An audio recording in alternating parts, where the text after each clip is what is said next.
상제님께서 인간으로 오시는 그 때를 말한 도인이 있었으니 신라시대의 원효 대사의 아들인 설총입니다. 설총은 설총결이란 빌결서를 통해 1200년 후에 오시는 상제님의 강세 소식을 알렸습니다. 본문을 읽어보면 한양의 운수가 끝날 무렵 용화세존이 말대에 오시리라. 금강산에 세기운 서려 있으니 상서로운 청룡 백호가 구비구비 응하도다. 12,000 도통군자를 출세시킬 새 문명의 꽃이여 석이 넘치는 영봉의 구 운기 새롭구나.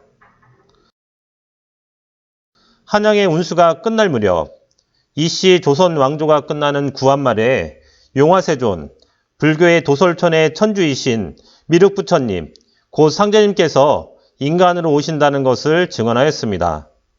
상제님의 도안에서 금강산의 기운을 받아 12,000명의 도통군자가 출세해서 새 문명을 열 것이라고 증언하고 있습니다.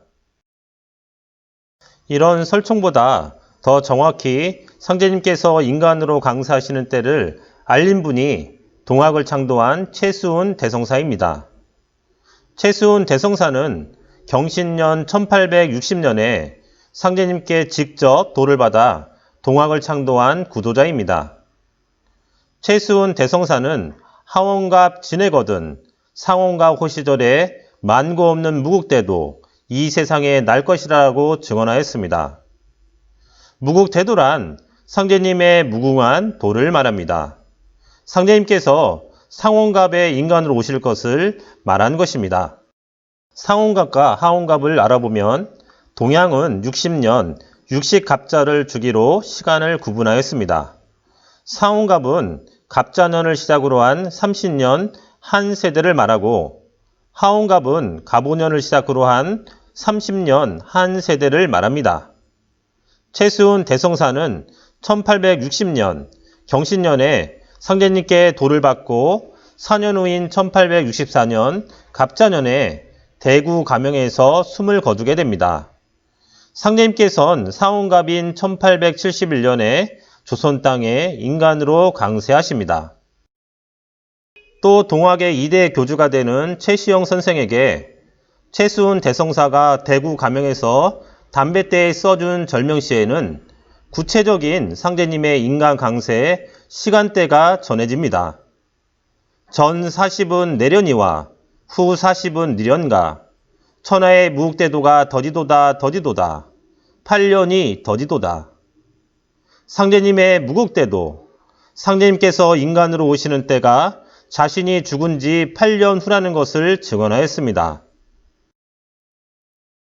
앞서 60갑자에서 보았듯이 최수훈 대성사가 갑자년에 대구 가명에서 숨을 거두고 8년 후인 1871년 신미년에 상제님께서 인간으로 강세하시게 됩니다. 최수훈 대성사는 39세에 순교하게 되는데 앞으로 오시는 상제님도 자신과 같은 39년의 삶을 사실 것을 증언한 것입니다.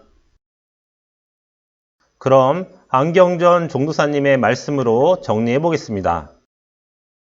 자, 동학 창도자 생애를 한번 정리를 해보면은 이분이 경주 그 현곡면에서 태어나셨어요. 구미산이 태어나시던 해 구미산이 3일간 울었다. 약 10년 동안 이분이 성장기에 보부상과 함께 장사를 하면서 민초의 그 삶의 어려움, 눈물을 온몸으로 체득을 했어요. 그리고 이제 구도를 해야 된다. 인생은 어떤 분야에서 한 생애를 살든 근본으로 돌아오는 거야. 삶과 죽음은 뭐냐? 인간의 삶의 목적은 뭐냐? 이것이 이분의 영혼을 파고들었어요. 그러고 나서 이제 한 소식이 들려오는 거야. 을묘년 32세 때 유명한 천서 사건. 하나님이 글을 보내주시는 거야. 금강산 유점사에서 한 도승이 와가지고 천서를 이렇게 줬는데 뭐 이걸 3일 만에 해독을 하셨다. 여기서 이제 분발하기 시작하는 거예요. 하늘에서 내 마음과 내 기도를 감흥을 해서 뭔가 빛을 내려주시는구나. 그래서 구도를 양산, 바로 이 천성산에서 49일 기도를 했는데, 그러고서 이제 마지막 경주 용담정에서 정진을 하고, 이때 어리석은 창생을 다 건진다, 제자 우자로 바꿨는데요. 그러고 나서 이제 그 다음에 37세 되던 해 경신년 음력 4월 5일 날 바로 이 우주 통치자 하나님, 우리 한민족이 9,000년 동안 섬겨온 그 천신단의 원주인 삼신상제님을 뵙는 거예요. 그래서 성령으로 너는 어찌 상제를 모르느냐, 꾸지람을 들으면서 이제 천명과 신교를 받았는데요. 이분이 이제 이 도통을 하면서 받은 여러 가지 이제 사명이 있단 말이에요. 도통을 하고 나서 하나님에게 직접 가르침을 받은 내용이 있잖아. 이제 동경대전과 최초 기록 도원기서인데, 바로 그 다음에 38세 되던 해 이제 시천주 주문, 동학의 그 위대한, 정말로 위대한, 진정으로 인류의 새 역사를 활짝 연 그 신성한 주문, 우주의 노래 시천주 주문을 선포를 했어요.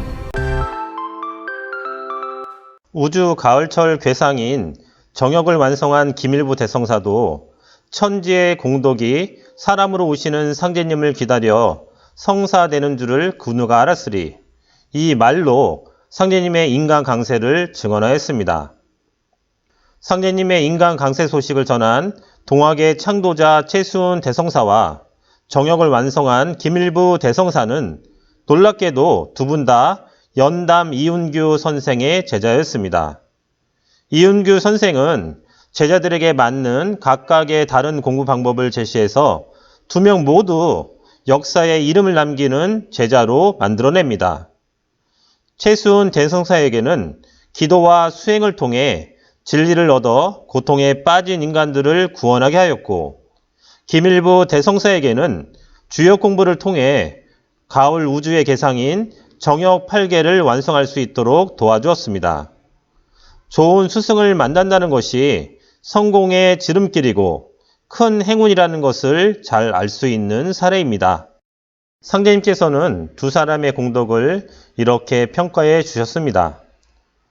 최수훈은 내 세상이 올 것을 알렸고, 김일부는 내 세상이 오는 이치를 밝혔으며, 전명숙은 내 세상의 앞길을 열었느니라.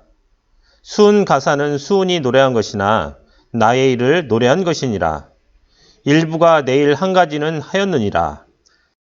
최수훈 대성사는 상제님께서 인간으로 오시기 전 상제님께서 여신은 다시 개벽의 5만년 무국대도를 선언하였고, 김일부 대성사는 앞으로 맞이하는 가을 개벽의 이치를 완성하여 후대에 알렸습니다. 우리나라에서도 많은 도인들이 상제님의 강세를 알렸듯이 중국에도 지리의 이치에 통해 상제님의 강세를 알린 도인이 있습니다. 이분이 명나라의 주장춘 선생입니다. 주장춘 선생은 자신의 문집에서 진인 도통영계라는 글을 통해 지리의 이치로 공자와 석가모니 부처가 오는 이치와 궁극으로 상제님께서 인간으로 오시는 이치를 알렸습니다. 그림을 통해 알아보면 산의 조정은 곤륜산이라, 지구의 중심산이 곤륜산이라는 말입니다.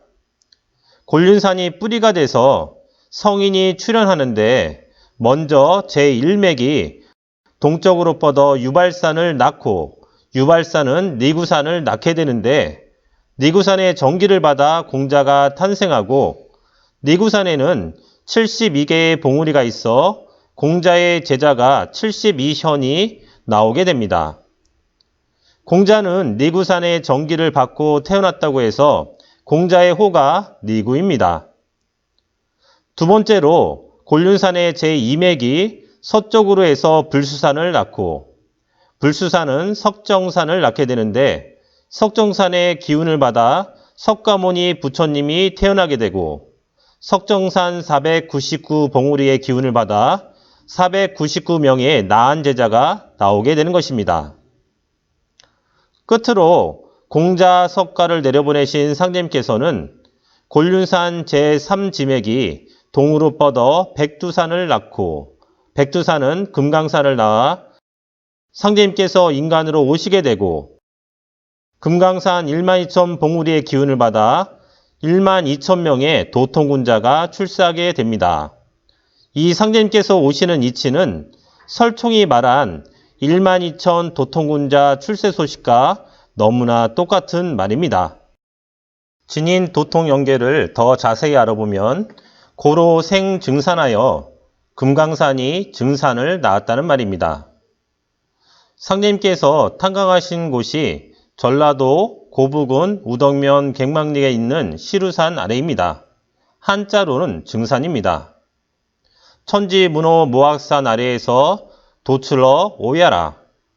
전라도 모악산 아래에서 상제님의 무국대도가 출현한다는 것입니다. 고로 12,000명 도통야라. 상제님의 도문에서 새 문명을 여는 12,000명의 도통군자가 나온다는 뜻입니다. 더 놀라운 소식은 도출러 오라는 말에 있는 이 복글 오자에 있습니다. 복글 오자는 익혀서 성수시킨다는 뜻입니다. 오자를 청나라 강희 황제 때 만든 강희 자전을 보면 팔진지 일수냐라 풀이하였습니다. 여기에는 이 세상을 성숙시키기에 오시는 상제님의 존휘, 일자, 순자가 들어있습니다. 일자, 순자는 상제님의 부모님께서 지어주신 상제님의 존휘입니다. 주장춘 선생의 도통의 경지는 너무도 놀라운 것입니다. 예수를 믿는 사람은 예수의 재림을 기다리고, 불교도는 미륵의 출세를 기다리고, 동학신도는 최수훈의 갱생을 기다리나니 누구든지 한 사람만 오면 각기 저희 스승이라 하여 따르리라. 예수가 재림한다 하나 곧 나를 두고 한 말이니라. 공자 석가 예수는 내가 쓰기 위해 내려 보냈느니라. 주장춘 선생이 말한 것과 같이 증산 상제님이 바로 공자 석가 예수를 내려보내신 아버지 하나님, 바로 그 상제님이신 것입니다.